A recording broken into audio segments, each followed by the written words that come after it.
Operasi Baratayuda tepat dimulai pada awal bulan April 1962. Misinya jelas, menangkap dedengkot Gerakan Darul Islam Tentara Islam Indonesia yang jelas-jelas telah melawan pemerintahan yang sah. Sekar Maji, Marijan Kartosuwiryo. Pangdam Siliwangi, Letnan Jenderal Ibrahim Aji memimpin langsung operasi militer tersebut. Kita akan membagi penangkapan Kartosuwiryo menjadi 4 bagian daerah: Gunung Galunggung, Gunung Guntur, Batara Guru Rangkas, dan Baroko juga Cimareme. Demikian instruksi Ibrahim Aji dalam rapat sesaat sebelum operasi Baratayuda dimulai. Ibrahim Aji terdiam sejenak, mengamati raut muka para komandannya. Tiada rasa takut yang tampak dari wajah-wajah bergaris keras itu. "Ada pertanyaan?" tanya sang panglima kemudian. Hampir semua kepala yang ada di ruangan itu serempak menggeleng tegas. Itu artinya operasi Baratayuda siap dilaksanakan. Perburuan gembong pemberontak yang dilakukan atas nama keutuhan Negara Kesatuan Republik Indonesia segera dimulai. Tidak mudah menjangkau tempat di mana Kartosuwiryo bersemayam di pedalaman tanah Sunda itu. Yang jelas, Presiden Soekarno mempercayakan kepada Ibrahim Aji dan pasukannya Divisi Siliwangi untuk segera menemukan mantan rekan seperjuangannya tersebut. Kartosuwiryo rupanya selalu berpindah tempat, menerapkan taktik perang gerilya yang pernah dilakukan pula oleh Pangeran Diponegoro atau Jenderal Sudirman untuk menghadapi Belanda. Tidak kurang dari 2 bulan lamanya, pasukan pimpinan Ibrahim Aji memburu Kartosuwiryo beserta para pengikutnya. Akhirnya, 4 Juni 1962, Ibrahim Aji menuntaskan misinya. Kartosuwiryo diringkus di kawasan Gunung Rakutak sekitar 45 km selatan Bandung. Bekas karib Bung Karno ini pun divonis hukuman mati, lalu dieksekusi di salah satu pulau di Kepulauan Seribu pada 5 September 1962. 3 kali lolos dari penangkapan, akhirnya Sekar Maji, Marijan Kartosuwiryo, Imam DITII ditangkap pasukan Siliwangi di Gunung Geber, Majalaya, Bandung 4 Juni 1962. Dia ditangkap dalam operasi bersandi Baratayuda. Operasi penentuan ini dilancarkan setelah pemerintah memerintahkan pemulihan keamanan di Jawa Barat harus dapat diselesaikan akhir tahun 1962.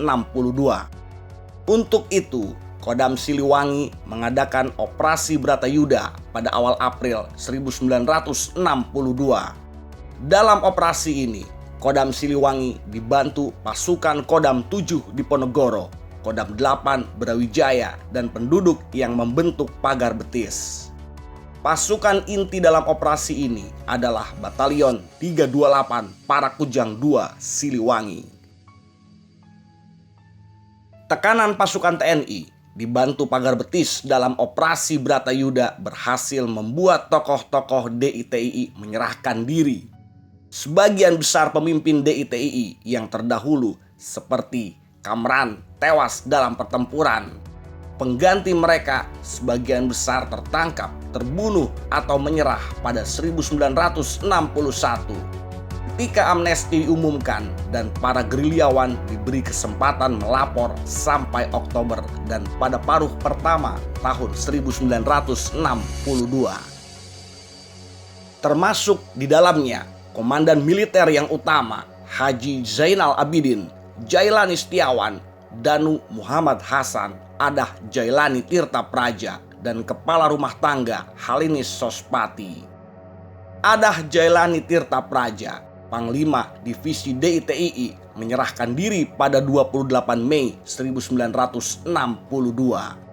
Buku Siliwangi dari masa ke masa menyebutkan bahwa dengan turunnya Adah Jailani, maka praktis tokoh-tokoh gerombolan sudah tidak ada lagi di samping Kartosuwiryo. Karena sebelumnya telah pula melaporkan diri Haji Zainal Abidin, Ateng Jailani Setiawan, dan Toha Mahfud.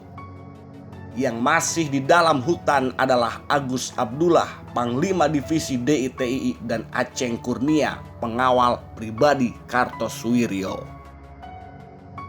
Kesempatan menangkap Kartosuwiryo datang setelah kejadian perampokan yang dilakukan 7 orang anggota DITII di Kampung Pangauban, Pacet, Kabupaten Bandung. Letda Suhanda, Komandan Kompi C, Batalion 328 Parakujang 2 Siliwangi, meminta izin kepada Komandan Batalion Mayor M. Sanif untuk mengikuti jejak gerombolan itu. Dia diizinkan bergerak, tapi dalam jangka waktu 2-5 Juni 1962 harus sudah kembali lagi ke posnya.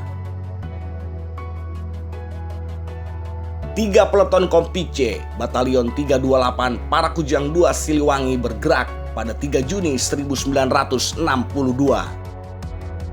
Dalam perjalanan menuju Gunung Rakutak, peleton 2 di bawah Komandan Kompi sendiri, Letnan 2 Suhanda, menemukan jejak gerombolan yang diperkirakan berjumlah 5 orang menuju Gunung Rakutak. Keesokan harinya, 4 Juni 1962, peleton 2 meneruskan pergerakannya mengikuti jejak-jejak gerombolan menuju ke arah timur sepanjang punggung Gunung Rakutak. Jejak-jejak itu kemudian membelok ke arah selatan dan terus menyeberang Kali Cijaha menuju Gunung Malang. Bekas jejak itu membelok lagi ke arah timur menuju Danau Ciharus. Peleton 2 kehilangan jejak di dekat danau itu. Suhanda memerintahkan peletonnya menyebar untuk mencari bekas-bekas jejak yang hilang. Tanda-tanda dari jejak gerombolan ditemukan Komandan Peleton 2, Pelda Amir Susanto. Peleton kemudian mengikuti bekas-bekas jejak itu dengan formasi berbanjar. Tiba-tiba, anggota pengintai depan melihat gubuk-gubuk di depan pada jarak kira-kira 50 meter. Setelah melihat gubuk-gubuk itu, Suhanda memerintahkan pasukan untuk mendekatinya dengan cara merunduk. Setibanya pasukan pada jarak kurang dari 25 meter dari gubuk-gubuk itu, tiba-tiba terlihat pengintai lawan melarikan diri yang diikuti beberapa orang lainnya. Suhanda segera memerintahkan pasukannya melepaskan tembakan serbuan disertai teriakan-teriakan. Peleton mengembang menjadi satu lini dan dalam tempo singkat sudah berada dalam kedudukan musuh, sehingga lawan tidak diberi kesempatan untuk mengadakan perlawanan. Suhanda menyerukan agar mereka menyerah dan keluar dari persembunyian dengan mengangkat tangan. Tidak lama kemudian, seorang menampakkan diri dengan mengangkat tangan.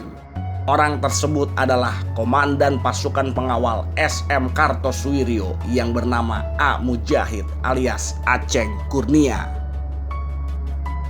Dengan menyerahnya A. Mujahid, Suhanda memerintahkan pasukannya untuk menghentikan tembakan. Seorang anggota gerombolan yang memegang Owen gun terpaksa ditembak mati karena berusaha melawan. Suhanda memerintahkan A. Mujahid agar seluruh anggotanya meletakkan senjata dan berkumpul di suatu gubuk. A. Mujahid memerintahkan 3 orang anak buahnya yang dikawal satu regu dari peleton 2 untuk mengumpulkan anggota gerombolan lainnya. Anggota gerombolan yang menyerah semuanya berjumlah 23 orang termasuk Kartosuwiryo dan keluarganya. Senjata yang berhasil disita sebanyak 16 pucuk. Suhanda kemudian menuju ke gubuk A, di mana di dalamnya terdapat seorang yang sedang berbaring. Orang yang sedang dalam keadaan sakit payah tersebut ternyata Sekarmaji Marjan Kartosuwiryo. Ketika ditangkap, Kartosuwiryo sakit berat. Dia menderita bawasir, tuberkulosis, dan kelumpuhan akibat luka peluru di paha kanan yang dialaminya ketika tembak-menembak dengan pasukan Republik akhir April 1962. Kartosuwiryo dijatuhi hukuman mati setelah menjalani sidang selama 3 hari pada 14 sampai 16 Agustus 1962.